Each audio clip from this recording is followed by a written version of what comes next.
Hoy nos acompañan tres personas expertas en la materia que abordamos y le queremos agradecer especialmente en Derecho a Ana Carmona y a Carlos Fernández Esquer que hayan aceptado nuestra invitación esta tarde para este seminario sobre si tenemos el Tribunal Constitucional que necesitamos o el que nos impone. Ana Carmona es catedrática de Derecho Constitucional de la Universidad de Sevilla.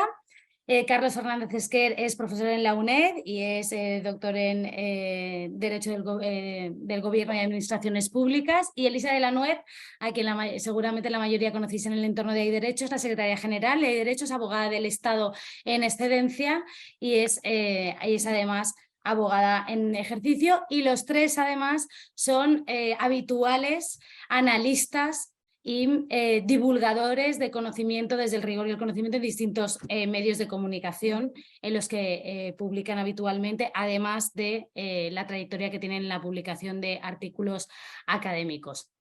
Vamos a tener un diálogo con los tres y empezando ya en materia, porque nos gustaría que no demorar más el hincarle el diente a la cuestión, salvo compartir alguna cuestión organizativa o metodológica. Van a ir participando los tres en las cuestiones que planteemos y al fin podréis ir planteando preguntas que recogeré al final para que puedan responder o individualmente o agrupadas en función de la temática que planteéis, puestas en el chat en la opción, no en el chat, perdón, en la opción similar al chat que es específica de preguntas y respuestas. Entonces, por favor, sí, ya ha habido una persona que ha respondido, entonces, dando las buenas tardes. Palmira, perfecto, muchas gracias. Pues ahí donde ella ha saludado podéis ir poniendo estas preguntas.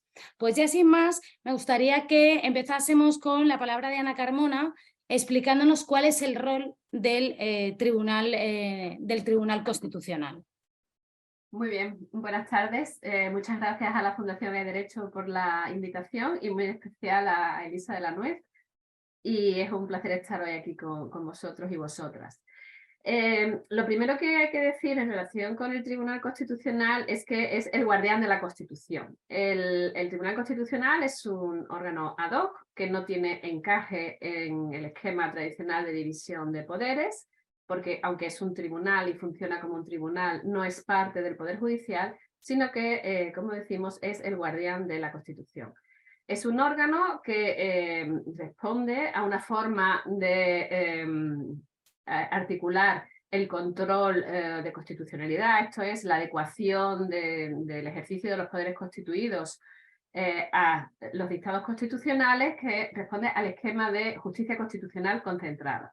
Ese es un modelo que surge en Europa, en Austria, en los años 20 del siglo pasado y que tiene una gran implantación, sobre todo en aquellos países que han superado experiencias autocráticas y como salida a esos paréntesis en la vida democrática de sus ordenamientos, necesitan, una vez que se aprueba una constitución, un órgano especialmente encargado de esta función de controlar que los poderes constituidos respetan el pacto constituyente que está recogido en la Constitución.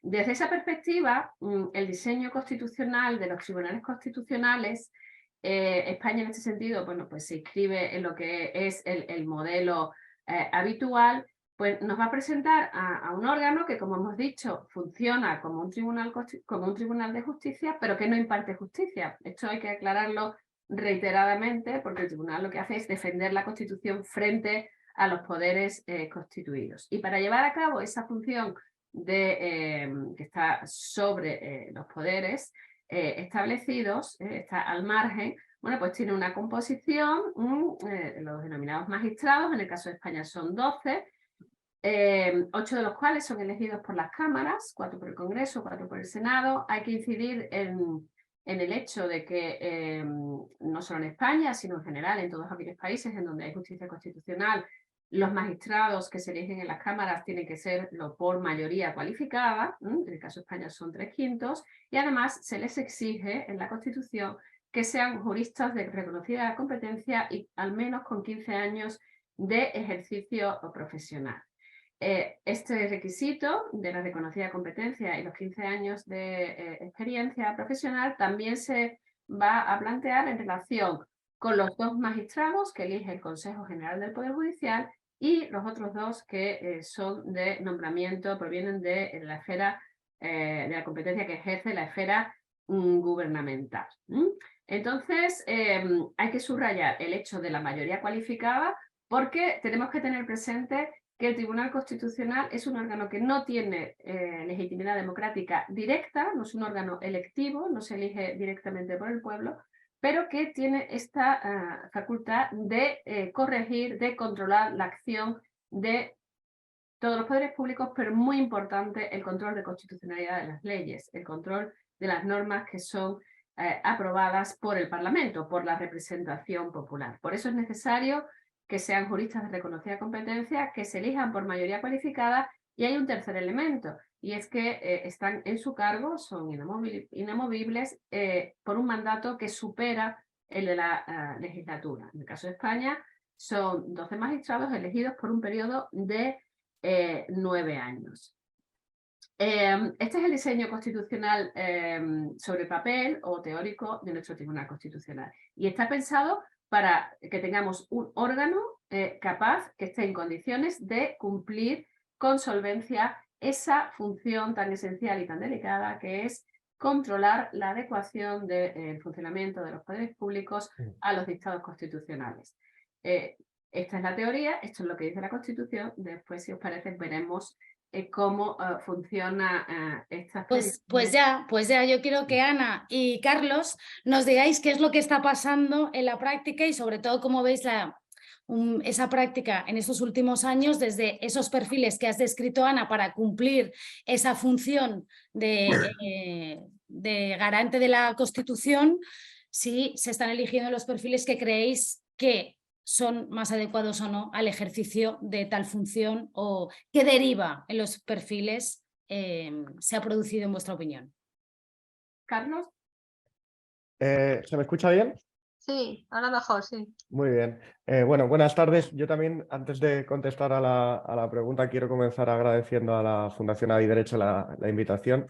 Me hace mucha ilusión poder hablar de estos temas que tienen tanta actualidad en estos momentos, y especialmente con Ana Carmona y con Elisa de la Nuez.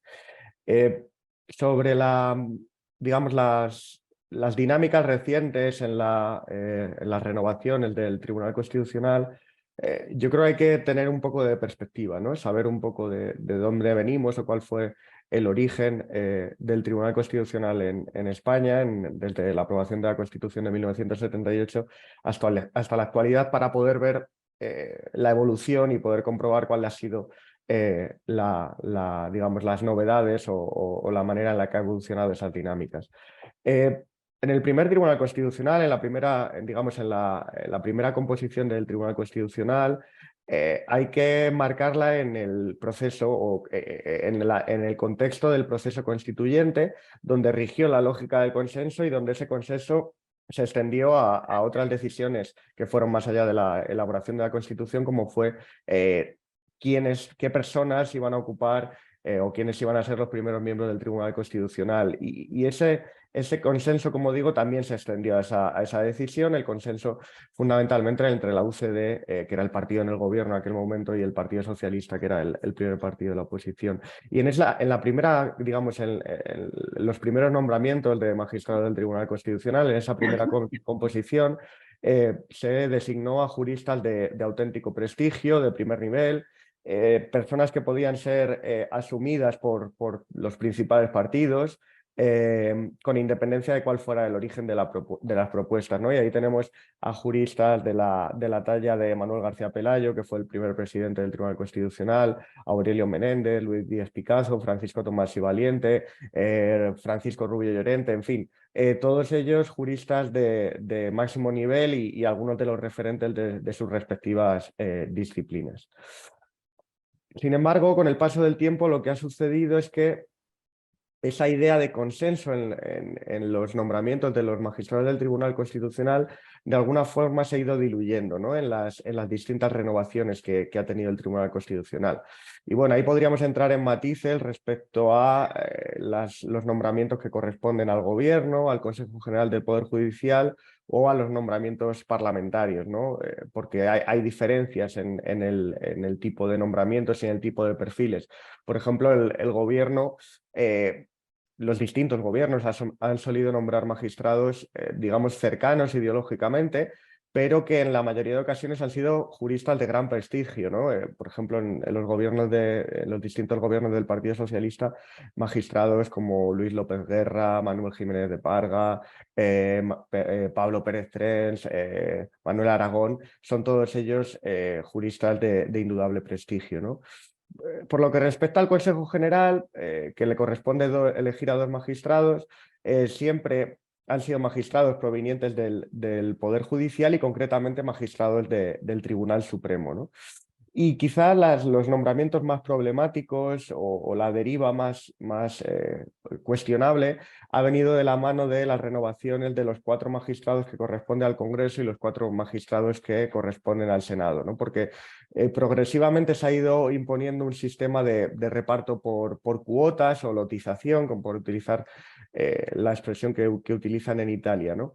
La idea es que para alcanzar esas mayorías cualificadas de 3/5 que impone la Constitución, con la lógica de que las principales fuerzas políticas se pongan de acuerdo en personas que puedan suscitar el consenso un consenso amplio, en lugar de alcanzarse esas mayorías de 3/5 con personas de prestigio, con independencia de su, digamos, de su ideología o de su visión jurídica, lo que han hecho los partidos es alcanzar esas mayorías haciendo una suerte de reparto por cuotas, de forma que en función de la fuerza relativa que en cada momento tengan los principales partidos, normalmente Partido Socialista, Partido Popular, pero también en algunas renovaciones han jugado algún papel partidos nacionalistas como Convergencia y Unión en su momento. Lo que se hace es que no existen vetos mutuos, es decir, los partidos no cuestionan los candidatos que proponen los otros partidos y aceptan los candidatos como tal, y de esa forma se logra reunir formalmente esa mayoría de 3/5, pero no porque todos los partidos estén de acuerdo en todos los candidatos, sino porque cada cual elige a aquellos que considera más afines o cercanos. Por tanto, el perfil de los magistrados, más que el de perfil de juristas de reconocido prestigio, es más bien el de juristas de reconocida afinidad a los partidos, ¿no? Y esta dinámica cada vez es más evidente, ¿no? Y aquí quiero hacer una puntualización y con esto termino. El problema no es tanto que los partidos políticos traten de designar a magistrados que sean cercanos o que puedan compartir una ideología próxima. Todo el mundo tiene una ideología, todos tenemos una ideología, y es legítimo que los partidos, que el gobierno, etcétera, traten de escoger a personas con quienes consideren que comparten una ideología o que están próximos ideológicamente. El problema, desde mi punto de vista, es más bien la afinidad partidista, es decir, escoger perfiles que en su propia trayectoria profesional ha estado ya muy vinculada a los partidos que los proponen, ¿no? Y tenemos muchos ejemplos, por desgracia, de personas que han accedido al Tribunal Constitucional existiendo una vinculación previa, una conexión, digamos, más o menos próxima con los principales partidos. En el caso del Partido Popular hemos tenido ejemplos como el de Enrique López, Pérez de los Cobos, Andrés Ollero, que fue diputado del Partido Popular durante varias legislaturas antes de acceder al Tribunal Constitucional, o en el caso del Partido Socialista pues estamos viendo perfiles también muy similares, como los nombres de Cándido Conde Pumpido, Laura Díez Bueso, Juan Carlos Campo, que han sido 2 de ellos elegidos en las últimas renovaciones. Pero por completar un poco el puzzle, también hay que decir que en realidad esto que sucede en España no es tan distinto a lo que sucede en las elecciones parlamentarias de otros miembros de otros tribunales constitucionales, como puede ser el caso de Alemania o Italia, donde también se asisten a dinámicas parecidas en cuanto a la cercanía de algunos de los magistrados que se proponen aunque quizás no se cuestiona tanto digamos, el prestigio profesional o la competencia de algunos de ellos. Elisa, esto tú lo sueles llamar como reparto de cromos, ¿no? Y ya me adelanto a una cuestión que te iba a hacer más adelante. O sea, desarrolla esa idea que tú has comunicado en otras ocasiones sobre por qué te parece que lo que se está produciendo es un reparto de cromos en la composición del Tribunal Constitucional. Sí, bueno, yo creo que Carlos lo ha explicado muy bien, ¿no? O sea, la idea, y Ana, la idea es llegar a un amplio consenso sobre perfiles que, en principio, y más allá del tema ideológico, estoy totalmente de acuerdo con Carlos, pueden ser de una ideología a otra, pero digamos que son personas prestigiosas en este campo profesional y, por tanto, nadie duda de que con una ideología o con otra van a desempeñar bien sus funciones, ¿no? Y por eso esa amplia mayoría en determinados perfiles que, digamos, son por su prestigio profesional y su trayectoria son indiscutibles, más allá de que unos puedan ser de una ideología o de otra. Lo ha dicho también muy bien Carlos, y además es que no ha pasado solo con el Tribunal Constitucional, eso también hay que decirlo, ha pasado con todos los órganos constitucionales, muy señaladamente con el Consejo General del Poder Judicial, que le hemos dedicado muchas debates y muchas sesiones, es que básicamente al final los partidos, en vez de alcanzar ese gran acuerdo sobre esos perfiles más o menos digamos de consenso, pues se los han repartido, por eso el famoso reparto de cromos, ¿no? ¿Tú a cuántos cromos tocas? Yo a 2, vale, pues tú nombras a quien quieras. ¿Tú a cuántos? A 3, pues tú nombras a quien quiera. Ya ha explicado Carlos, no hay vetos cruzados, eso que permite que yo puedo elegir con total libertad a personas que además literalmente ha dicho algún partido, les voto tapándome la nariz, que es que dices, pero bueno, vamos a ver, o sea, creo que fue la última renovación de los magistrados que propuso el PP, me parece recordar que Podemos dijo, les voy a votar tapándome la nariz, pero vamos a ver, esta es un poco la dinámica que se ha ido generando y esa es una dinámica que es, yo creo, muy peligrosa para las instituciones por dos razones. Una, la más evidente, porque se perciben como instituciones, digamos, muy politizadas, ¿no? O sea, ahora tenemos un Tribunal Constitucional de mayoría progresista y se espera que determinados fallos vayan en una dirección. Y además se espera en bloque, es decir, que nadie se despiste ni vote en contra.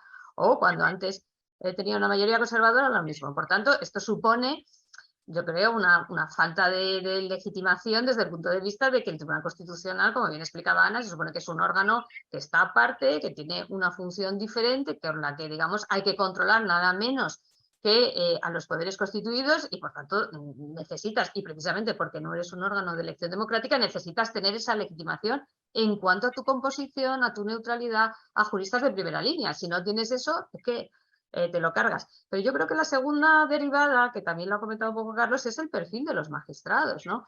Entonces, los más viejos del lugar, pues nos acordamos de los primeros tribunales constitucionales. Entonces, hombre, pues no sé, eran personas respetadísimas, más allá de su ideología, ¿no?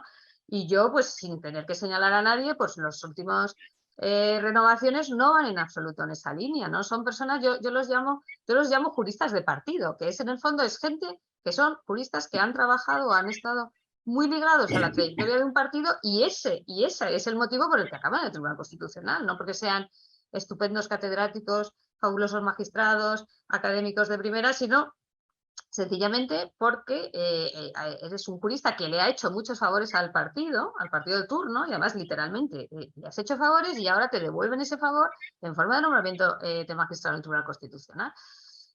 Bueno, pues yo creo que es una deriva, que lo hemos dicho muchas veces en Hay Derecho, muy preocupante y que además se ha visto, y con esto ya me callo, se ha visto digamos, hace muy poquitas semanas, digamos, Ahora, ha saltado ahora un poco. entraremos Sí, enseguida, porque, y me van a disculpar que nos escuchan porque no he explicado que teníamos un poco organizado para que también tengan una idea en unos bloques de ver, por un lado, el rol del Tribunal Constitucional, entraremos brevemente en la crisis que recientemente se ha producido, luego en una tercera parte pormenores de cómo funciona el Tribunal Constitucional y finalmente propuestas de mejora, porque no crean que venimos aquí solamente a criticar lo que está pasando, sino también a mejorar, venimos a construir, a intentar que gobierne quien gobierne, las instituciones que aseguran el buen funcionamiento del Estado de Derecho funcionen bien. Entonces, disculpad porque esto me hubiera gustado, lo tendría que haber precisado al principio, pero no es tarde. Antes de pasar a la reciente crisis y para finalizar esta primera parte, después de todo el dibujo, el mapa que habéis dibujado sobre qué perfil deberían tener y qué es lo que está pasando en la realidad. Esto se proyecta, ¿vale?, en ese rol que tiene el Tribunal Constitucional y en unas funciones concretas. Carlos, ¿podrías repasar brevemente las principales funciones del Tribunal Constitucional? Que, vamos, al menos básicamente tiene otros, pero el recurso de inconstitucionalidad y el recurso de amparo, para que después se pueda entender mejor la crisis. Unas Sí, pinceladas. Gracias. el Tribunal Constitucional la verdad es que tiene diversas funciones y podríamos entrar en detalle de algunas de ellas, pero básicamente podríamos agruparlo en tres grandes funciones. Una es la de controlar la constitucionalidad de las leyes y de otras normas con rango de ley.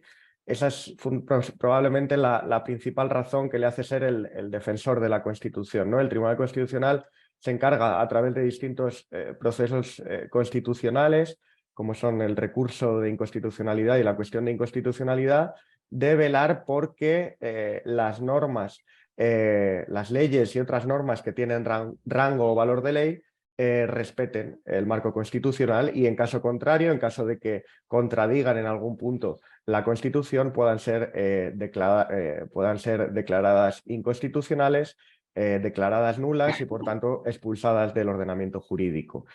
Por eso muchas veces se dice que el Tribunal Constitucional es una especie de legislador negativo, porque es el órgano que en nuestro modelo tiene el monopolio de decidir qué leyes son inconstitucionales y, por tanto, son expulsadas del ordenamiento jurídico.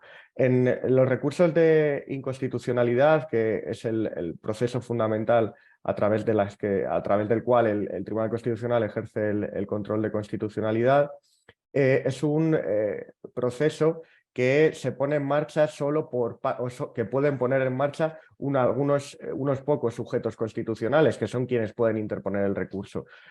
Fundamentalmente son el presidente del gobierno, el defensor del pueblo, 50 diputados y 50 senadores. Eso con carácter general para cualquier tipo de ley o norma con rango de ley. Y también tienen legitimación para interponer el recurso los órganos ejecutivos y legislativos de las comunidades autónomas, es decir, los gobiernos y los parlamentos autonómicos, pero solo frente a las normas con rango de ley de ámbito estatal que puedan invadir su ámbito de competencias, ¿no? El ámbito de competencias de esa comunidad autónoma.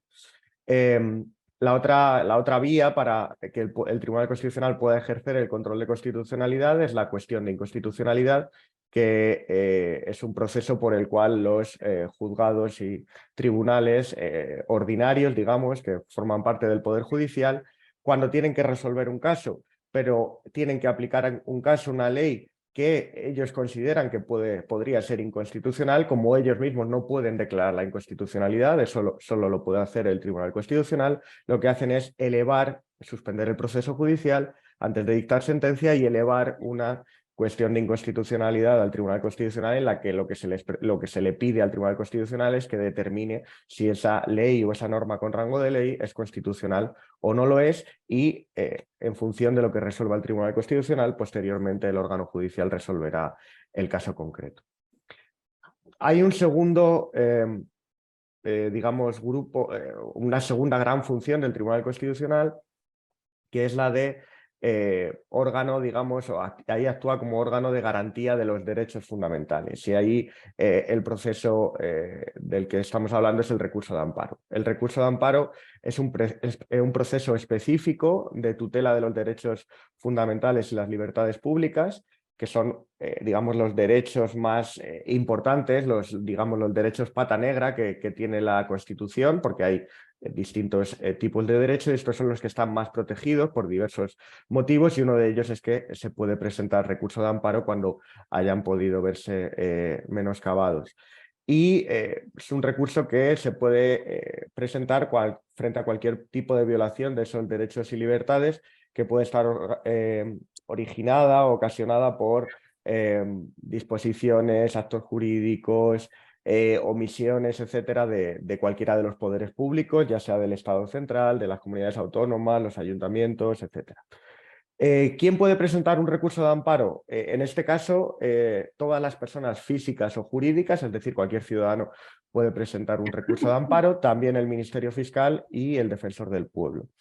Es muy importante subrayar algo que muchas veces no se conoce, ¿no? Y es que el recurso de amparo solemos decir que tiene una naturaleza subsidiaria, es decir, que en realidad la tutela de los derechos fundamentales en primer lugar le corresponde a todos los poderes públicos, pero digamos desde un punto de vista jurisdiccional, en primer lugar a los juzgados y tribunales del Poder Judicial.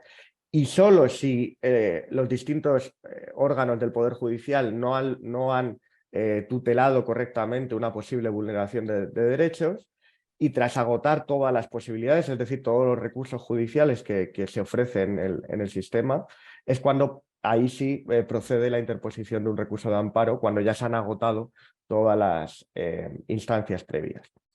Aunque ¿sí? voy a darte paso ya a la parte de la crisis, porque si no, Vale.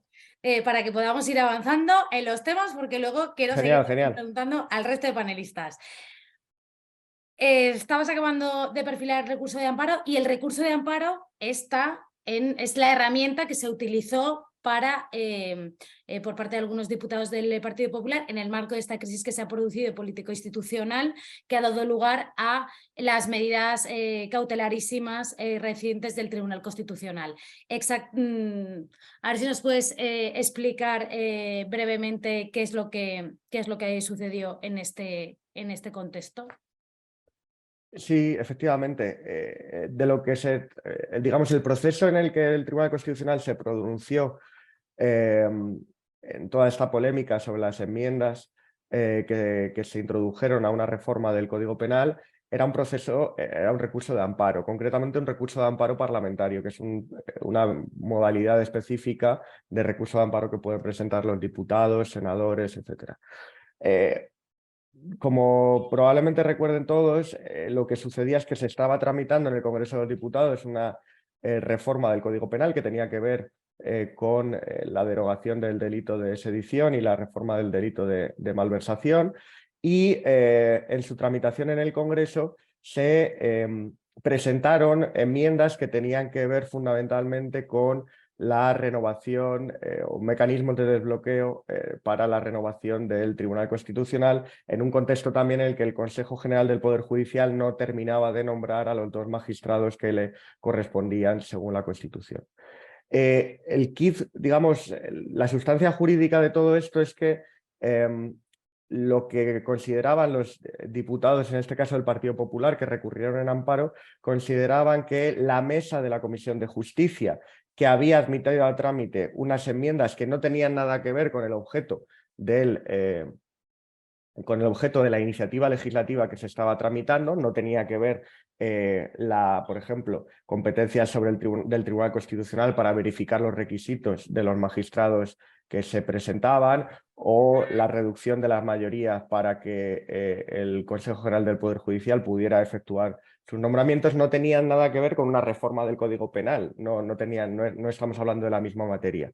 Y estos diputados del Partido Popular consideraban que la admisión de esas enmiendas por parte de la Comisión de Justicia vulneraba sus derechos como diputados. Eso, diríamos, es jurídicamente la traducción de lo que pasó en aquel momento, que fue una polémica rodeada de intereses políticos que trascendían, digamos, a la controversia jurídica, pero, digamos, ese sería el núcleo muy resumido de lo que ahí se dirimía. Y gracias, Carlos. Y ahora, viendo esa parte de aspecto de cómo trascendió a lo que se dirimía jurídicamente, y además el volumen que adquirió el debate, ¿no? El volumen y la intensidad, incluso con acusaciones que cuestionaban la legitimidad, o tanto por un lado de que hubiese actuado de esa manera, o que se pretendiese que actuase de una manera del Parlamento, o de otro lado la legitimidad del Tribunal Constitucional para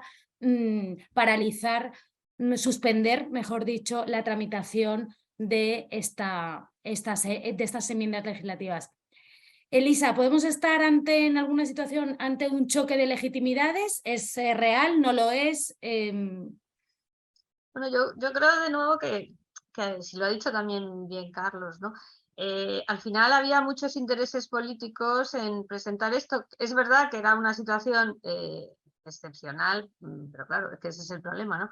Cuando se legisla de una determinada forma, y había muchos intereses, tanto por un lado como por otro, de presentar esto en términos de debate político y no técnico-jurídico, que además, como bien ha dicho Carlos, es un debate de una cierta complejidad. Es decir, hay que entender bien de qué se estaba hablando. Yo creo que había mucha confusión, porque había personas que hablaban como si no fuese un recurso de amparo, sino era un recurso de inconstitucionalidad, pero no se había aprobado la ley. Había mucho, digamos, mucho follón mediático, los periodistas tenían también mucho lío y los políticos clarísimamente estaban jugando a este revuelo, ¿no? Pero yo creo que el tema de fondo, y seguro que Ana lo puede decir mejor que yo, es que, también lo he dicho ya al principio, es que tenemos, por supuesto, la legitimidad democrática del Parlamento, pero tenemos también una legitimidad por parte del Tribunal Constitucional que no es democrática, pero que tiene desde luego el amparo por su función constitucional y que tiene también esa, digamos, legitimación de segunda derivada, que es en la forma de nombramiento. Pero claro, una vez que has desgastado tantísimo esa legitimación del Tribunal Constitucional, precisamente por el reparto de cromos y los nombramientos que has hecho, es muy fácil decir, como se dijo, que realmente el Tribunal Constitucional estaba haciendo política, en este caso, digamos, la parte conservadora del Tribunal Constitucional estaba haciendo política porque además es que las enmiendas tenían que ver con la situación, digamos, del Tribunal Constitucional, los nombramientos que se habían bloqueado, es decir, les afectaba directamente, con lo cual yo como lo viví es como digamos, ejemplo perfecto de cómo una degradación institucional que viene de hace tiempo, de repente en un momento dado explota porque hay una crisis y digamos todo el mundo arrima el asco a su sardina, ¿no? Porque al final, bueno, pues todos tenían intereses en decir una cosa en otra. Y además en relación con una cuestión técnico-jurídica que es de una cierta complejidad, porque efectivamente no es una cosa obvia en absoluto. Y encima, como digo, ligada a que me gustaría además, Ana, que trases tú también eso, ligado a un tema que a mí me parece muy relevante y del que se suele hablar muy poco, que es la situación de los propios magistrados del Tribunal Constitucional con un mandato que estaba caducado, que esta es otra característica de nuestros órganos constitucionales, donde sistemáticamente la gente está, digamos, no sé si mandato caducado a lo mejor no es técnicamente jurídico muy adecuado, pero digamos que la gente está más allá de los plazos en que tenían que haber sido renovados. Y esto es otra constante de nuestras instituciones, pero que lógicamente impacta en lo que estamos hablando. Ahora precisamente le quería dar paso ahora a Ana. Pero quería que explicara un poco el funcionamiento del Tribunal Constitucional y pudieras también entrar en esta parte que ha señalado Elisa, ¿no? ¿Qué pasa cuando se finaliza el mandato de los miembros del Tribunal Constitucional? Si deben o no deben seguir en el ejercicio de sus funciones y además, bueno, supuestamente también afectaba a esto, ¿no? A poder facilitar la renovación de aquellos magistrados que habían finalizado sus funciones, esa reforma que ha dado lugar a tanta polémica, pero bueno, también si quieres apuntar tu visión sobre lo que pretendía esa reforma, ¿no? Si el fin justifica los medios o no, te has hablado mucho de esto, pero primero, por favor, un marco también de cuál es el funcionamiento del Tribunal Constitucional. Pues mira, como pusimos antes de manifiesto, antes tuve ocasión de indicar, el mandato de los magistrados del Tribunal Constitucional es por 9 años, dice la Constitución. A diferencia de lo que sucede en otros ordenamientos constitucionales, en el nuestro, una vez que termina ese mandato, los magistrados, dice la Ley Orgánica del Tribunal Constitucional, como también pasa con los vocales del Consejo General del Poder Judicial, siguen desarrollando sus funciones. Siguen desarrollando sus funciones hasta que el órgano es renovado. En el caso del Tribunal Constitucional, la Constitución establece que se renuevan por tercios, por terceras partes. De tal manera que este es un mecanismo que lo que busca es una cierta continuidad en el órgano, no una renovación en bloque en donde salen todos y entran todos nuevos. ¿Qué es lo que ha pasado en la práctica? Bueno, pues que en esta dinámica de degradación institucional en la que estamos, cuando llega el momento de la renovación, cuando se cumplen los 9 años del Tribunal Constitucional o los 5 del Consejo General del Poder Judicial, si no hay renovación, las personas siguen ejerciendo sus funciones. Y hay que subrayar que siguen ejerciendo sus funciones en el Tribunal Constitucional y en el Consejo. En el Consejo no vamos a entrar porque sabemos que hay una ley que lo ha desposeído de ciertas facultades mientras que está en funciones. Pero también el hecho de que no se renueve en tiempo el Tribunal Constitucional, como dijo antes Carlos, esto no es un fenómeno nuevo. Esto es una tendencia recurrente en nuestra experiencia democrática. Tanto es así que se han puesto en marcha distintas iniciativas legislativas para, digamos, intentar encontrar mecanismos de incentivación de la renovación en plazo. Y uno de ellos es uno al que no se le suele prestar mucha atención en los medios de comunicación, pero que es muy importante, y es que si cuando se cumplen los 9 años no se ha producido la renovación de las personas que tienen que ser cambiadas en el Tribunal Constitucional, los siguientes que entran van a tener un mandato no de 9 años, sino que si se produce un retraso de 1 año, su mandato va a ser de 8. El legislador en 2010 introduce esta reforma en la Ley Orgánica del Tribunal Constitucional pensando o esperando o con la esperanza de que esto iba a ser un incentivo para impulsar la renovación. Y no ha sido en absoluto así. Este mismo mecanismo se aplica en el Consejo General del Poder Judicial. De tal manera que, fijaos, si ahora se produjera el milagro de la renovación del Consejo, que lleva 4 años caducado, los nuevos vocales se elegirían por 1 año, no por 5, porque se aplica un mecanismo similar. Entonces, estamos en una situación en donde terminan los mandatos, finalizan los mandatos y los magistrados siguen ejerciendo sus funciones en el Tribunal Constitucional. Con un efecto claro de deslegitimación del órgano. Porque hemos dicho que es muy importante en el diseño constitucional del órgano visto que controla al legislador, que es el que tiene la legitimación democrática directa, que es el que se elige directamente en las urnas, un órgano que no tiene esa legitimación democrática directa le enmiende la plana al legislador, pues en términos de legitimidad es algo muy complejo. Entonces tiene que ser un órgano impolutos, dotado de la máxima solvencia técnica y funcional. Y es algo que no estamos viendo en España. Entonces, el caso de diciembre, con el recurso de amparo que presentan los diputados del Partido Popular por estas enmiendas intrusas, ¿no? En relación con las cuales, pues, hay jurisprudencia del Tribunal Constitucional que dice que esto no se puede hacer. El legislador puede introducir aquellas enmiendas que considere oportunas a las leyes que considere necesarias, pero siguiendo un carril determinado y no utilizando un procedimiento para reformar el Código Penal y ahora voy a reformar la Ley Orgánica del Tribunal Constitucional. Esto no tiene cabida en nuestro sistema constitucional. Lo que pasó técnicamente es que sí había magistrados que tenían el mandato caducado, los 2 que había nombrado el gobierno, los 2 que había nombrado el Consejo General del Poder Judicial, tenían su mandato ya finalizado, y una de esas enmiendas iba precisamente en dirección relacionada con este tipo de situaciones. Entonces se intentó la recusación de estos magistrados, se rechazó, pero técnicamente hay que subrayar que esto de las cautelarísimas, esto de, bueno, pues en este caso, que se paralice el procedimiento legislativo, esto en términos de funcionamiento del sistema democrático es algo inédito.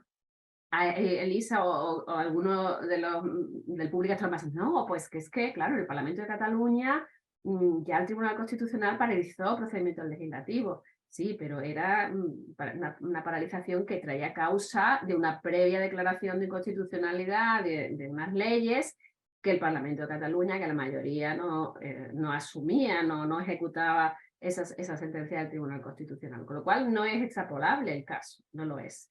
Y luego el tema de las cautelarísimas, que es algo inédito, además, en mi opinión, fue aplicado de forma muy defectuosa, de forma técnicamente muy defectuosa, porque la finalidad de este recurso de amparo, lo que decían los diputados del Partido Popular, es que no se tramiten estas enmiendas, porque son enmiendas intrusas, y de salir adelante se me está vulnerando mi derecho de participación política, el derecho fundamental que recoge el artículo 23 de la Constitución.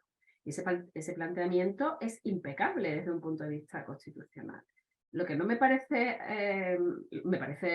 que es susceptible de crítica, es que el Tribunal Constitucional dictara las cautelarísimas cuando ya en el Congreso esas enmiendas se habían votado. Luego, el derecho fundamental de esos diputados, si se había vulnerado, ya el mal estaba hecho.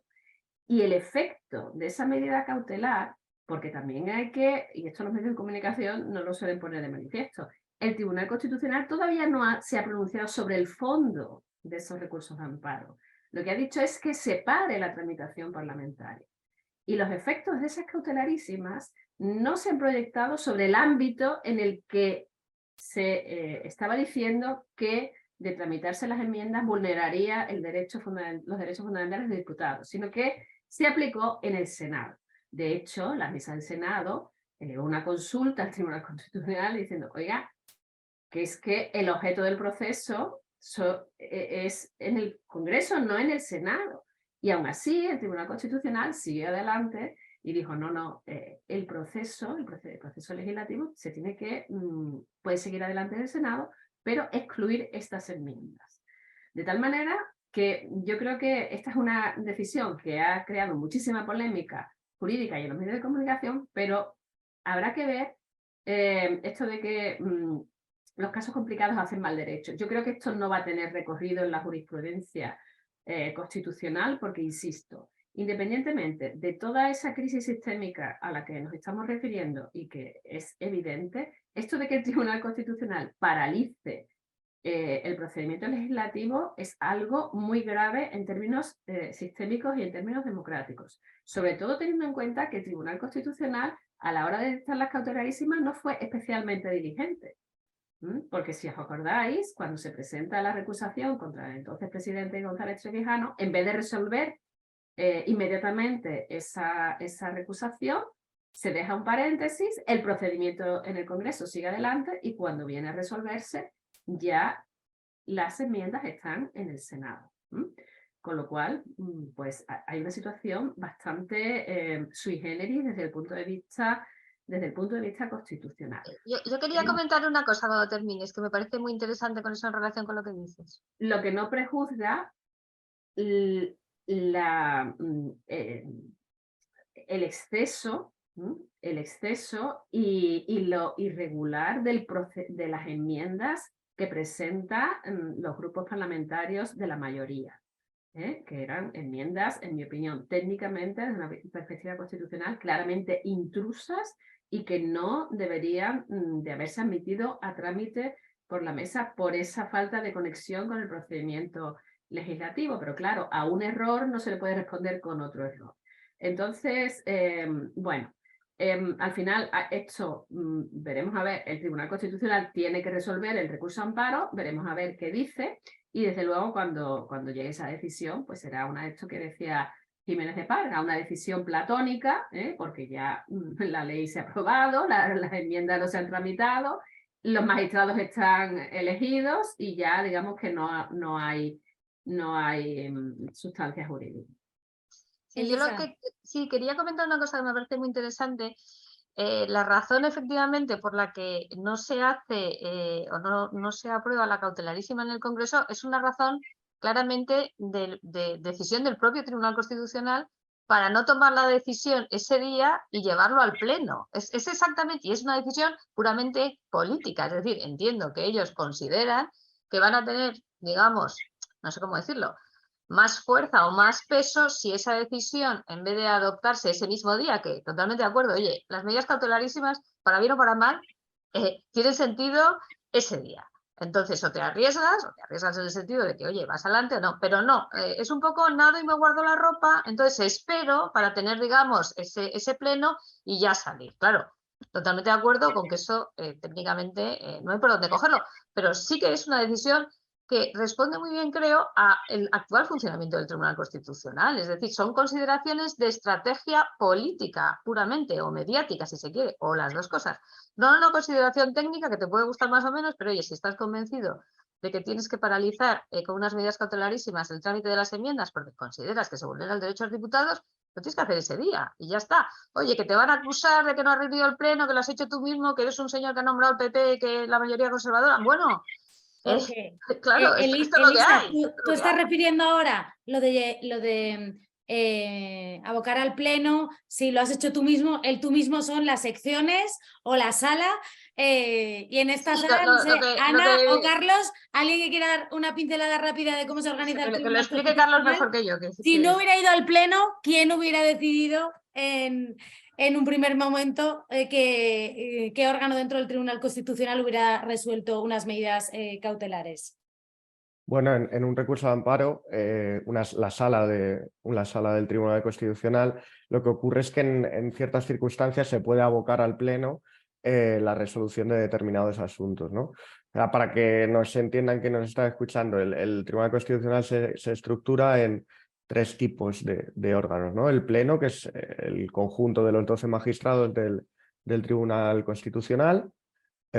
Las salas, que hay 2 salas, cada una de ellas de 6 magistrados, y las secciones, que son 4 secciones, cada una de ellas compuestas por 3 magistrados, ¿no? Cada uno de los órganos tiene atribuidas una serie de funciones en función del tipo de procedimiento, incluso de la fase del procedimiento, ¿no? Por ejemplo, las secciones son especialmente importantes a la hora de decidir la admisión a trámite o la inadmisión de los recursos de amparo, ¿no? Por ejemplo, que es el proceso más habitual. Lo que más carga de trabajo al Tribunal Constitucional históricamente, y también aún sigue siendo así, son los recursos de amparo, ¿no? Leí hace poco la memoria del Tribunal Constitucional del año 2021, que es la última que se ha publicado, y más de 8.000 procesos de los que entraron en el Tribunal Constitucional tenían que ver con recursos de amparo. Aproximadamente el 99% de los asuntos que entran en el Tribunal Constitucional tienen que ver con recursos de amparo. Es verdad que hubo una reforma en el año 2007 que, digamos, endureció las condiciones o los requisitos para que un recurso de amparo pueda ser admitido a trámite, y en la práctica, aunque se presentan muchísimos, muy pocos se admiten a trámite y menos aún se estiman, ¿no? Pero bueno, ese es otro asunto, ¿no? Entonces, ya digo, dependiendo del proceso constitucional y también de la fase del procedimiento, pues se encargan unos órganos u otros.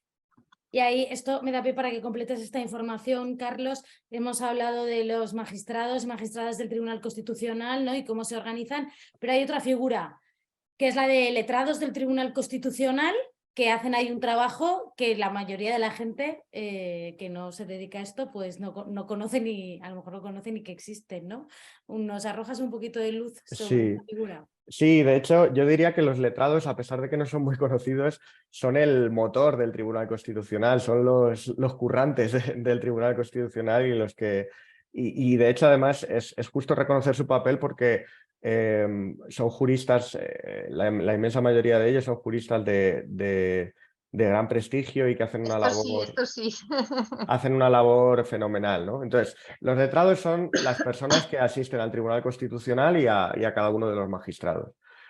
Son juristas que desempeñan funciones, digamos, de estudio, realizan informes, asesoran en las distintas materias o los distintos asuntos de los que se ocupa el Tribunal Constitucional.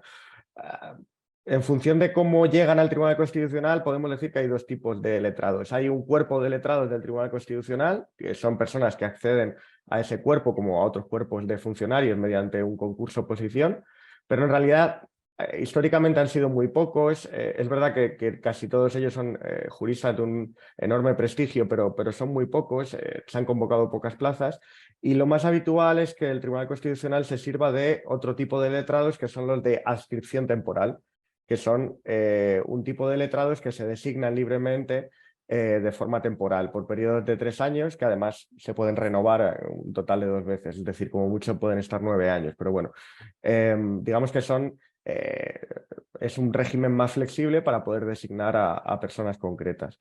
Y aquí encontramos... Personas concretas que son a lo mejor letrados como si me permitís la expresión, más de confianza de los magistrados que en ese periodo. Bueno, hay están en de el todo, tribunal. ¿no? O- Primero, son personas de muy distinto origen profesional, ¿no? Porque pueden ser juristas, pueden ser jueces y magistrados, pueden ser fiscales, hay letrados de parlamentos, por ejemplo, que deciden dedicar una temporada al Tribunal Constitucional, abogados del Estado, administradores civiles del Estado, y también hay muchos profesores de universidad, pero ojo, no solo profesores de Derecho Constitucional, encontramos también de todas las, digamos, ramas del derecho, penal, procesal, civil, etcétera, ¿no?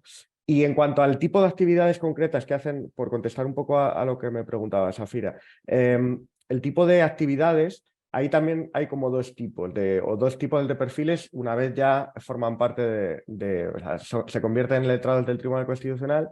Hay los que se llaman los letrados colaboradores propios, que son letrados que están adscritos a un determinado magistrado. Cada magistrado puede proponer un máximo de 2 letrados, que son los colaboradores directos con los que trabajan y que pasan a depender funcionalmente de ese magistrado, ¿no?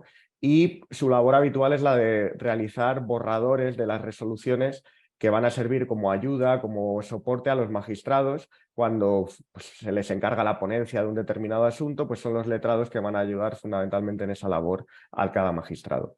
Y luego hay otro tipo de tareas que son la de los letrados que prestan, digamos, un servicio general al Tribunal Constitucional, y que estos, bueno, pues se dedican a distintas tareas, ¿no? Las que se les requieran, ¿no? Pues realizar informes jurídicos sobre distintos asuntos que van entrando al Tribunal Constitucional. Y aquí, esto yo no lo conozco porque yo no he estado dentro, pero con los letrados que he podido hablar, que son muchos de ellos profesores de la asignatura y colegas, lo que te comentan es que la mayoría de ellos están dedicados a informar sobre la admisión o inadmisión de los recursos de amparo que se presentan al Tribunal Constitucional. Como decía antes, hay un volumen muy elevado de recursos de amparo que se presentan constantemente en el Tribunal Constitucional y hay muchos letrados que se dedican a tratar de hacer informes en los que recomiendan la admisión o inadmisión de los distintos recursos de amparo y que la deciden los inadmisión, más magistrados. bien, no lo digo como crítica, Sí, sino sí, como sí. dato, porque está en torno al 1% el porcentaje de los recursos Sí, de sí. amparo. Entonces, para que quien no tenga el dato se haga una idea, cuando Carlos dice que muy pocos, es que el 99%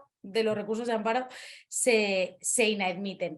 Y me gustaría pasar ya a otros aspectos también poco conocidos o poco explicados, que tienen que ver con el funcionamiento del Tribunal Constitucional. Una es el orden en que son tratados los asuntos, porque es un orden que tiene mucha, vamos a decirlo, discrecionalidad, por lo menos, ¿no? Y muchos, es una pregunta general, ¿por qué el Tribunal Constitucional aborda o no determinados asuntos? Y seguramente Elisa o Ana nos podéis arrojar luz sobre esto. Y también, Elisa, un tema que sé que, bueno, que comentamos a veces y que sé que tienes ahí presente, y no es menos, es el de la información que se genera desde el Tribunal Constitucional, ¿no? Porque ocurre una cosa que es, no digo justificada o no, pero sí llamativa, que es que el Tribunal Constitucional informa primero a través de notas de prensa sobre las decisiones que adopta antes que la comunicación de las resoluciones a las partes. Entonces, pues vamos primero con el asunto de la cuestión de por qué hay temas que están ahí durmiendo el sueño de los justos y otros sí se abordan, y luego cómo se comunican las decisiones que se adoptan. No sé, bueno, yo no sé por qué se abordan unos temas antes que otros y supongo que ese es un poco el problema, ¿no? La sensación que tengo, visto desde fuera, y no sé si Ana o Carlos lo podéis corroborar, es que a diferencia de lo que ocurre en un órgano judicial normal y corriente, donde evidentemente hay un orden que está prefijado, vamos a decirlo así, en el Tribunal Constitucional hay un grado de discrecionalidad muy grande, lo cual hace que determinadas, sobre todo recursos de inconstitucionalidad y también recursos de amparo, por lo que me han dicho, bueno, pues digamos, no siguen el orden, vamos a decirlo así, el orden de antigüedad, ¿no? Es decir, esto entra en un momento y sale, sino que hay otras consideraciones. Tenemos el ejemplo famosísimo de la ley del aborto, que parece que después de 13 años de dormir el sueño de los justos, pues ahora se va a activar, pero hay muchísimos otros casos donde no hay una explicación, o por lo menos no hay una explicación técnica ¿vale? Porque entiendo que puede haberla de otro estilo, de otro tema, que dice, ¿y por qué esto toca ahora, no toca ahora?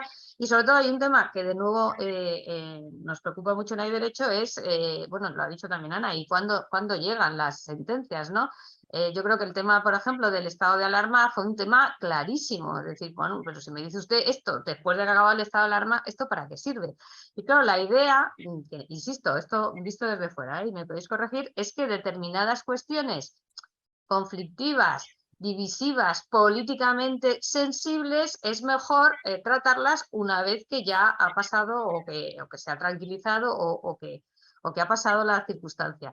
El otro ejemplo clarísimo que tenemos todos en mente fue el retraso en la sentencia del Estatut catalán, 4 años, es decir, que da la sensación de que las patatas calientes, por las razones que sean, bueno, pues se guardan en un cajón y que esto atiende a razones de oportunidad y de estrategia puramente política, que desde mi humilde punto de vista resta muchísima eficacia al funcionamiento del Tribunal Constitucional, que al final lo que tú necesitas es que en aquellos casos, digamos, de relevancia constitucional y de trascendencia constitucional tenga una respuesta pronta, sea el Estatuto de Cataluña, sea el estado de alarma, sea cualquier cuestión, ¿no? Entonces, entiendo que pueden decir, hombre, no voy a entrar en el orden de antigüedad porque al final esto es una cosa, pero si no es por orden de antigüedad tiene que haber algún tipo de justificación o de motivación de por qué unas cosas van rápidas, otras van lentas, y la impresión que tengo, insisto, desde fuera es que el grado de discrecionalidad es demasiado grande o por lo menos no fácilmente comprensible para los ciudadanos y para los juristas que estamos un poco esperando. Y me temo que también pasa con los recursos de amparo. O sea, la impresión que tengo es que algunos recursos de amparo corren más que otros, ¿no? Entonces, claro, la pregunta es un poco ¿por qué? No sé si vosotros podéis arrojar un poco de luz, porque yo simplemente lo cuento como desde fuera, ¿no? Es que técnicamente no está establecido en la norma cuál es el orden que se sigue en la tramitación de los asuntos que van entrando al Tribunal Constitucional, pero la impresión que da también desde fuera, yo también desde fuera, comparto lo que dice Elisa, ¿no? Que se pone el freno, se activa el freno, y cuando los temas dejan de ser candentes es cuando el tribunal los aborda, lo cual es algo que deslegitima también a la institución, porque el tribunal, volvemos otra vez a la idea de que no tiene legitimidad democrática directa, tiene una legitimidad de sus componentes, de quienes integran el órgano, y de funcionamiento. Y el funcionamiento del Tribunal Constitucional tiene que ser un funcionamiento impecable en términos jurídicos y que responda en tiempo y forma. Hay que recordar que España ha sido condenada por el Tribunal Europeo de Derechos Humanos por dilaciones también en la resolución de temas por el Tribunal Constitucional. Y desde luego, 13 años después, que la ley del aborto no haya recaído una sentencia por parte del Tribunal Constitucional es algo inverosímil. Y todavía más grave, me vais a permitir, todavía más grave ha sido el tema de los estados de alarma, que los estados de alarma han sido declarados inconstitucionales más de un año después de haber terminado y no ha pasado absolutamente nada. Entonces yo en mis clases digo, hemos vivido durante 2 años en la inconstitucionalidad más flagrante y no ha pasado nada, porque si tú lo dices 2 años después, ¿qué efectos tiene eso? Ninguno, ¿no? Entonces, claro, aquí tenemos que ser conscientes de que el Tribunal Constitucional asume una responsabilidad muy grande a la hora de abordar la resolución de estos casos. El Tribunal Constitucional... Otra cuestión que está todavía sin resolver. La Ley Orgánica 4 del 21, que le quita al Consejo General en funciones la potestad de llevar a cabo determinadas facultades. Una de ellas era la de nombrar a los 2 magistrados del Tribunal Constitucional, que cuando el gobierno se da cuenta de que le toca a él y al Consejo y que no vamos a esperar porque no hay renovación, se la devuelven. Entonces, claro, aquí tenemos una maraña de recursos y de temas que están sin resolver, que crean no solo una dilación a la hora de resolver, que eso ya en sí es grave, sino también que es un factor más de erosión del sistema y de la imagen institucional del tribunal. Y en relación a lo que decíais antes del tema es que se anuncian antes las decisiones por notas de prensa. Pues cuando son notas de prensa del Tribunal Constitucional, bienvenidas sean, pero si es que el tema de las sentencias de alarma o las cautelarísimas estaban en los periódicos antes que en las notas de prensa. Es que esto es intolerable. Yo no sé por qué el Tribunal Constitucional desde dentro no hace un ejercicio de seriedad institucional. Estas filtraciones no se deberían producir. Alguien me dirá, mira, pues en Estados Unidos la sentencia que desmonta todo el derecho al aborto también se filtra a los medios, pero me parece que porque se esté mal allí, está mal aquí también, ¿no?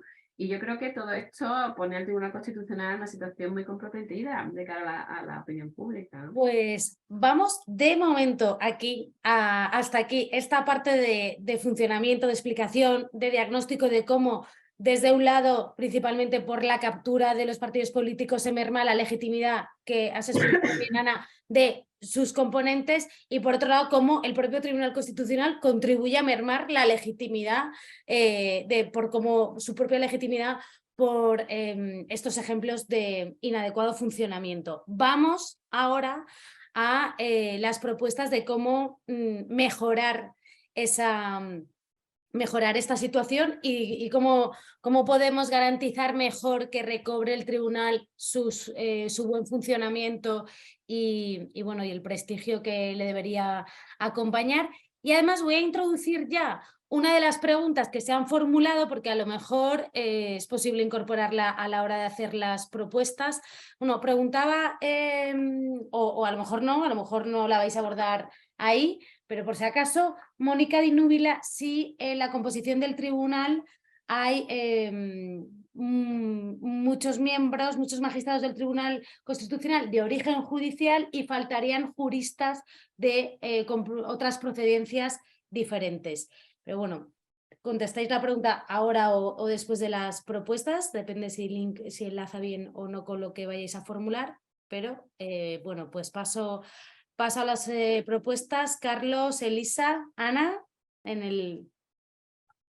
Sí, si queréis... Venga, dale, comento yo Carlos. algo. Vale. Es verdad que este es un ejercicio muy recurrente, ¿no? El de plantearse reformas para mejorar las cosas.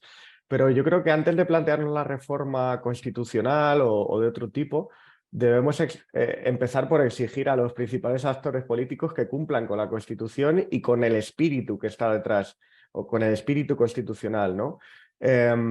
¿A qué me refiero? A que en el espíritu de la Constitución está que esas mayorías de 3/5, como comentábamos al principio, sean mayorías que lo que propicien sea la elección de candidatos idóneos por su acreditado prestigio profesional, por su reconocida competencia y por su independencia de criterio respecto a quienes les designan y respecto, por supuesto, a los partidos políticos, ¿no? Es decir, que muchas veces antes de plantearnos una reforma de la Constitución podríamos exigir a los partidos, fundamentalmente a los partidos y a los órganos constitucionales, que cumplan con la Constitución y con el espíritu que está detrás de la Constitución, porque cuando eso fue así no se hablaba de problemas en el Tribunal Constitucional, o al menos no se hablaba en los mismos términos que se habla hoy en día. Pero bueno, dado que hay que plantear posibles reformas, yo creo que esto es algo, yo creo que es que está muy detrás de la mentalidad constitucional, incluso del liberalismo político. Cuando pensamos en el diseño de instituciones o incluso en la letra de la Constitución, tiene que hacerse desde una especie de pesimismo antropológico, ¿no? Hay que presumir que quienes ostentan el poder van a tender a abusar de él y van a actuar de manera incorrecta, y por eso hay que diseñar las instituciones de forma que se trate de acotar lo máximo posible los comportamientos desviados. ¿Qué reformas se me ocurren a mí que desde luego no me parecen especialmente urgentes, pero creo que sí podrían ser convenientes dada la experiencia que tenemos? Creo que podría reformarse o se podría aumentar el número de magistrados que hay en el Tribunal Constitucional, por ejemplo, a 15. ¿Por qué 15? Porque es un número impar y eso evita que se puedan o dificulta que se puedan producir empates y se tenga que recurrir al voto de calidad del presidente, que eso siempre genera, sobre todo si son asuntos polémicos desde un punto de vista político, siempre genera, controversia en la opinión pública y de esta forma se evitaría el que fuera el voto de calidad del presidente el que dirimiera los empates. Y además el aumentar el número de magistrados permitiría que el Tribunal Constitucional pudiera atender de manera más veloz a los distintos asuntos que se le plantean. Pues, con 15 magistrados, por ejemplo, se podrían crear 3 salas de 5 magistrados, también número impar, y es el número, por ejemplo, el número de magistrados que tiene la Corte Constitucional Italiana, que fue el tribunal cuyo diseño más influyó a la hora de diseñar nuestro Tribunal Constitucional y además fue una opción que se valoró en los debates constituyentes. Otra reforma que creo que sería buena sería la de acotar más el perfil o los perfiles, la extracción de los candidatos a magistrado del Tribunal Constitucional, ¿no? En el apartado segundo del artículo 159 se dice quién puede ser, entre quiénes, entre qué tipo de juristas se puede designar magistrado del Tribunal Constitucional. Y creo que se deja demasiado margen de maniobra a los partidos políticos para prácticamente elegir a cualquier jurista que cuente con más de 15 años de ejercicio profesional y pertenezca a alguna de las categorías que se indican en la Constitución. Yo reduciría, por ejemplo, entre los que tengan un origen judicial, reduciría el abanico a magistrados y fiscales del Tribunal Supremo. Estamos viendo cómo en las últimas renovaciones se escogen a personas que no han llegado a la cúspide del Poder Judicial, no han llegado al Tribunal Supremo, y ahí tenemos ejemplos recientes de magistrados de la Sala de lo Penal de la Audiencia Nacional, de Tribunales Superiores de Justicia, que eso es algo, digamos, un poco contraintuitivo, ¿no? y que desde mi punto de vista es criticable. También reduciría los profesores de universidad a la categoría de catedráticos por el mismo motivo. Hasta ahora esto sí que es una regla que se ha respetado, pero no así en el caso de los miembros de origen del poder, digamos, de origen judicial. Y en cuanto al requisito de 15 años de ejercicio profesional, creo que se puede aumentar el número de años. Creo que podremos aumentar el número de años de exigencia de ejercicio profesional al menos a los 20 años, ¿no? Que también era una propuesta que se incluyó, por ejemplo, en la ponencia del proyecto de Constitución y que es un requisito que se exige también en otros países. Y por último, hay en el apartado cuarto del artículo 159, se establece con qué es incompatible la condición de miembro del Tribunal Constitucional, ¿no? Y una de las cosas que se dice es que es incompatible con el desempeño de funciones directivas en un partido político. Creo que es un requisito que debería endurecerse a la luz de la experiencia que hemos tenido y los problemas de falta de imparcialidad o la imagen de falta de imparcialidad que se proyecta a la opinión pública, el que puedan acceder personas que son simultáneamente magistrados del Tribunal Constitucional y siguen siendo afiliados a un partido político, aunque no desempeñando funciones directivas, ¿no? Yo creo que el caso, por ejemplo, de Pérez de los Cobos, que además no reveló ese dato cuando compareció en el Parlamento cuando se valoraba su posible designación como magistrado. Yo creo que eso fue un caso que de alguna forma pone en evidencia que no conviene que en el Tribunal Constitucional puedan estar personas que son simultáneamente afiliados a un partido político. Incluso iría más allá. Creo que deberíamos plantearnos la posibilidad de introducir causas de inelegibilidad para ser magistrado del Tribunal Constitucional a quien ha desempeñado previamente cargos representativos bajo la sigla de un partido político, que hayan sido diputados o senadores. Creo que de alguna forma enturbia la imagen de imparcialidad de los magistrados, o que hayan formado no solo cargos representativos, ¿no? Que hayan formado parte de los órganos superiores de la Administración General del Estado, de otras administraciones, como pueden ser ministros, secretarios de Estado. Creo que podríamos plantearnos si no sería conveniente introducir algún tipo de limitación en ese sentido, endurecer las condiciones de acceso, y que personas que han estado en su trayectoria profesional han estado muy vinculadas a partidos políticos o a cargos públicos relevantes, pues quizás no sean las más idóneas desde el punto de vista de la necesaria imagen de imparcialidad que debe tener un órgano como el Tribunal Constitucional. Ay, perdón. Gracias, Carlos. Ana, ¿qué propuestas, además de lo que ha dicho Carlos, que ya ha dicho unas cuantas? Bueno, yo voy a empezar haciendo hincapié en una idea que también ha puesto sobre la mesa Carlos, ¿no? Y que tenemos que hacer un ejercicio yo no diría de pesimismo, sino de realismo sobre el poder que tiene las normas o las reformas normativas para poder invertir una situación como en la que estamos, ¿no? Porque, claro, la Comisión de Venecia lo decía en un dictamen, ¿no? La mejor de las normas está condenada al fracaso si los actores que tienen que cumplirla no están por la labor, ¿no? Entonces, bueno, yo creo que aquí hay que tomarse en serio la Constitución y habría que poner habría que reactivar el principio de lealtad constitucional. Algo que que podemos regularlo, pero si no hay voluntad de aplicarlo, bueno, pues nos lleva a la inoperancia. Dicho lo cual, para hacer propuestas de reforma, desde luego la reforma constitucional me parece absolutamente inviable. Hay propuestas doctrinales de decir, bueno, pues se reforma la Constitución y cuando se termina el mandato de los magistrados, todos caen y no hay prórrogas, es lo que decía Carlos, ¿no? Porque sean 15. No, bueno, pues yo es que creo que la reforma constitucional no es el camino a recorrer.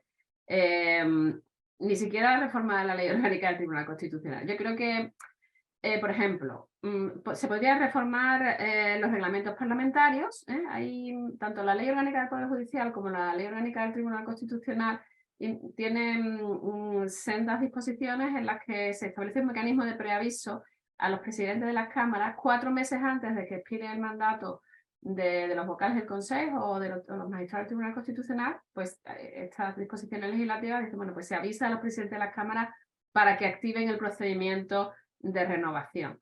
Claro, los presidentes del Consejo y del Tribunal avisan a los presidentes de las cámaras y esto, bueno, pues toman nota y estamos viendo que en el caso del Congreso pues no ha pasado nada. ¿Por qué? Bueno, pues porque el reglamento del Congreso, también el reglamento del Senado, lo que dicen que una vez que se recibe ese preaviso, las mesas respectivas fijarán un plazo para que el Pleno elija a las personas propuestas. Claro, pero fijarán un plazo, no se dice a partir de cuándo, ni qué máximo es ese plazo, se queda en la absoluta indeterminación. Quizás se podría hacer una reforma de los reglamentos parlamentarios diciendo, una vez que se reciba ese preaviso, se activa un plazo, pongamos de 3 meses, o podemos pensar, o de 4, un plazo determinado para que se lleve a cabo la votación en el Pleno de las personas propuestas, de tal manera que quienes, siendo conscientes de que es necesaria la mayoría de 3/5, se niegan a cumplir con su deber, y eso trae consigo el bloqueo de la renovación, pues no se vean beneficiados por esa actitud, ¿no? Entonces, una reforma del reglamento, de los reglamentos de las cámaras, pues sería algo muy relativamente sencillo, y fijándose plazo, pues digamos que se hacen unas indicaciones de personas que van a ser votadas por el Pleno del Congreso, de tal manera que quien no lo hace sale perjudicado.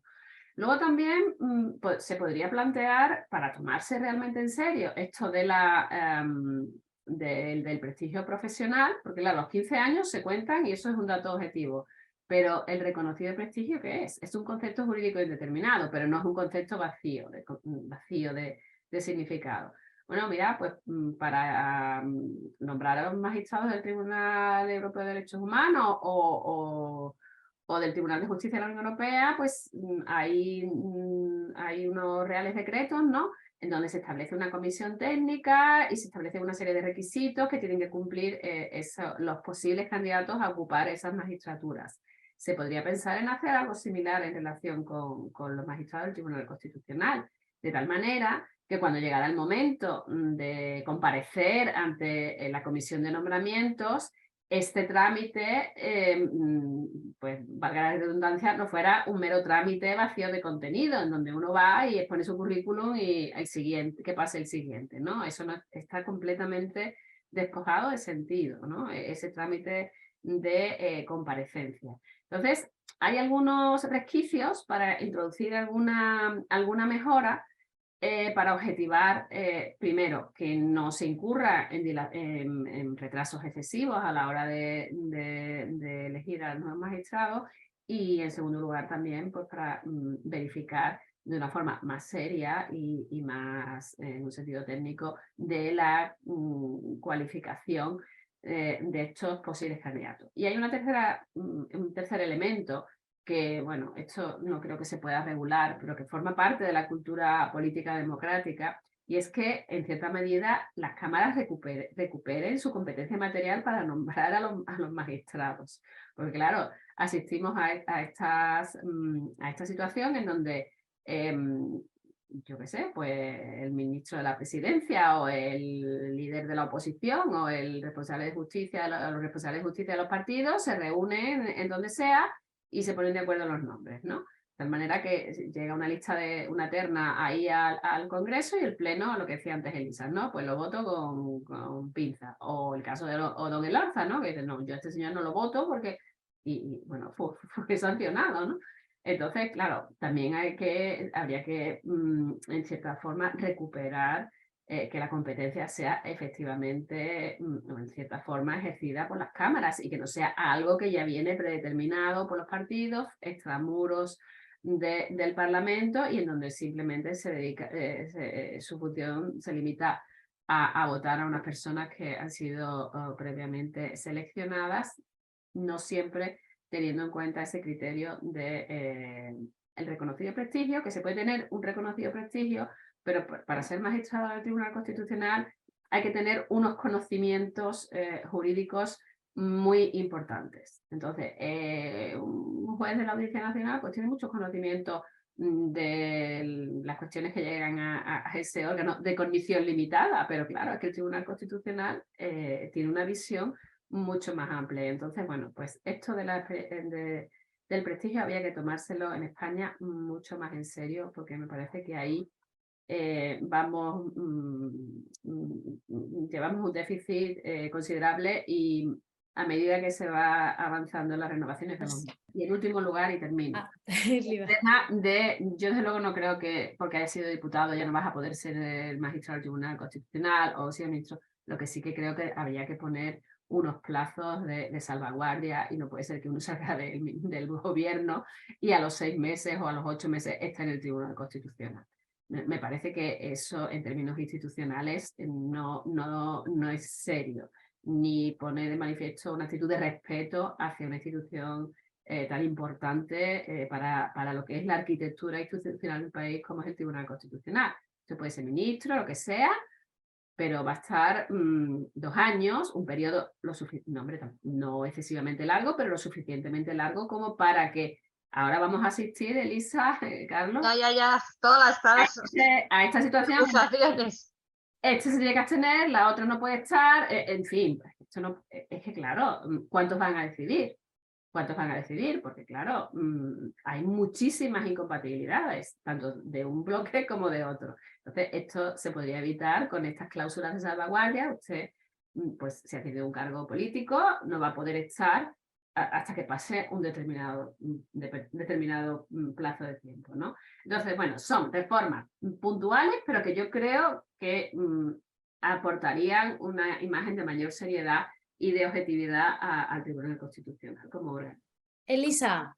Sí, no, yo totalmente en la misma línea. También de acuerdo que reformas constitucionales no las veo inviables, pero se pueden hacer cosas a lo mejor más modestas en la línea que apuntaba Ana. A mí hay una que me parece también muy clave, que es una convocatoria pública. Porque es que, claro, aquí lo primero es que yo quiero ser magistrado del Tribunal Constitucional. ¿Con quién tengo que hablar? Pues me tendré que hablar con el señor del PSOE o del PP, reunirme en un pasillo, no sé qué. Pero vamos a ver, saque usted una convocatoria y el que quiera, que piense que reúne esos requisitos, se presenta. Y por lo menos los ciudadanos sabemos qué señores o qué señoras piensan que tienen los requisitos para ser presidente o para ser magistrado del Tribunal Constitucional, porque ahora mismo esto es opaco, no, lo siguiente. Y segundo, una cosa que también ha dicho Ana, y con una cierta objetivación en un baremo que tampoco es tan complicado, que somos todos juristas, que se hace para otros procesos donde digamos, mire usted, se considera jurista de reconocido prestigio a una persona que más o menos, pones un baremo, más o menos, digamos, razonable, consensuado, que tenga, también me parece muy importante, también lo ha dicho Ana, con un asesoramiento técnico, porque yo a lo mejor diputado o diputada no tengo por qué saber si alguien que tiene una cátedra o alguien que es magistrado o esas publicaciones, pero habrá gente que sí lo sepa y me pueda decir, oye, mira, pues esta persona es estupenda o este no sé qué. En fin, hacerlo con un poquito de seriedad, porque es que hemos llegado a un punto en que realmente ya dices, bueno, que llega al Tribunal Constitucional cualquiera literalmente, aunque tenga los famosos 15 años, ¿no? Y cuando digo cualquiera literalmente, digo cualquiera literalmente. Entonces, yo creo que eso habría que revertirlo. Y además, también pienso que se verían enseguida los efectos positivos. O sea, que yo pienso que aunque nombrasen a 3 personas, 3, no digo ya a los 12, que tuvieran un perfil clarísimamente de persona, pues eso, neutral, experta, con prestigio, es que yo creo que ya sería un revulsivo, de verdad, que no pienso que haya que cambiar a 12, que con 1, 2, con 3 ya, porque inmediatamente entras en otra dinámica y rompes las dinámicas estas de bloques que son espantosas, es decir, oiga, es que no hay nadie que alguna vez pueda pensar de forma diferente en el otro bloque, eso es impensable, claro, con que eso pase una vez, 2 o 3, generas una dinámica totalmente diferente. Pero si me preguntas, la verdad es que soy muy pesimista, porque creo que hemos generado unas sinergias que no son nada fáciles de revertir. Y eso que como hemos visto en la última crisis, realmente esto está explotando literalmente, ¿no? O sea, que esto ya es como, bueno, ¿qué más puede pasar? Pero bueno, esa sería un poco la línea de las propuestas. Bueno, pues muchísimas gracias. Yo creo que al final hemos abordado muchos aspectos. Quería trasladaros una pregunta, sí, comentario, un par más que hay en el chat. Belén, que hace más bien un comentario en relación con el orden de tratamiento de los asuntos, sobre si, bueno, que según recuerda ella, la ley orgánica del Tribunal Constitucional remite a su vez a la ley de enjuiciamiento civil y la ley orgánica del Poder Judicial, y que por tanto, en virtud de la primera, el orden de abordaje de los asuntos lo fija el presidente, y quizá, bueno, pues queriendo señalar que esta discrecionalidad no sea un mal solamente del Tribunal Constitucional, sino también de otros órganos, en concreto de órganos jurisdiccionales, como los Tribunales Superiores de Justicia.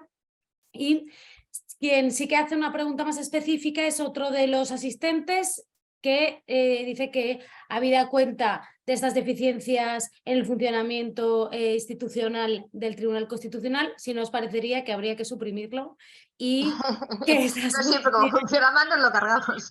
y que esas funciones las asuma el Tribunal Supremo. Yo tengo una opinión clara, pero os la quiero dejar por vuestra parte, y con esto, y si queréis añadir alguna cosa más, ya daríamos por concluido el seminario.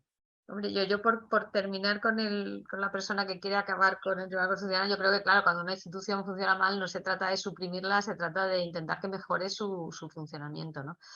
Y en ese sentido, como hemos dicho, es que el diseño constitucional no tiene ningún problema, es un diseño absolutamente habitual, no le pasa nada, ni a la ley orgánica le pasa nada, ha sido el funcionamiento en la práctica, ¿no?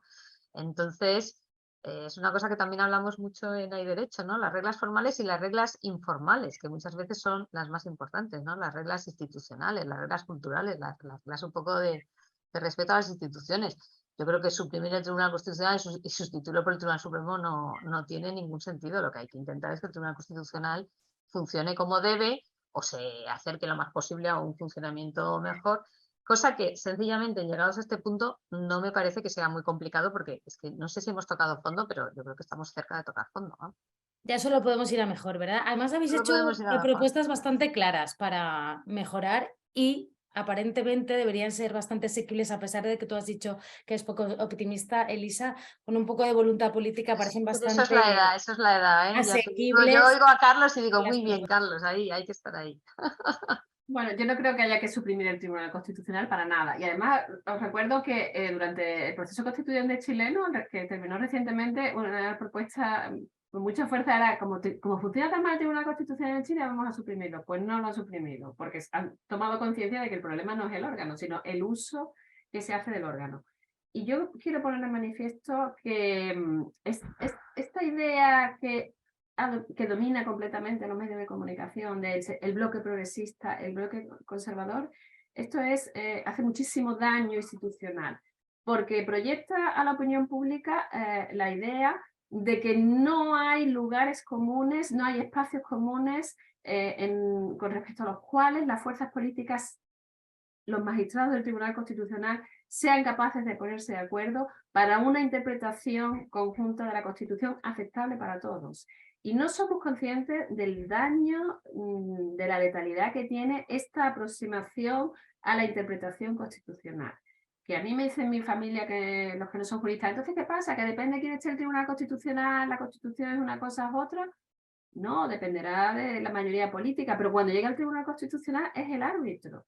Es el árbitro que tiene que hacer una aplicación motivada de la Constitución. Y a mí me parece que esto de los bloques, yo lo erradicaría de los medios de comunicación, también de la forma de aproximarse a los asuntos en el Tribunal Constitucional, porque esto es letal para la institución. Para esto no necesitamos un Tribunal Constitucional. Si una tercera cámara, pues entonces sí lo suprimimos, pero no se debe suprimir porque es importante que haya árbitros, que haya autoridades independientes a la hora de proteger, de preservar las bases comunes del sistema, que son de todos y no son de nadie.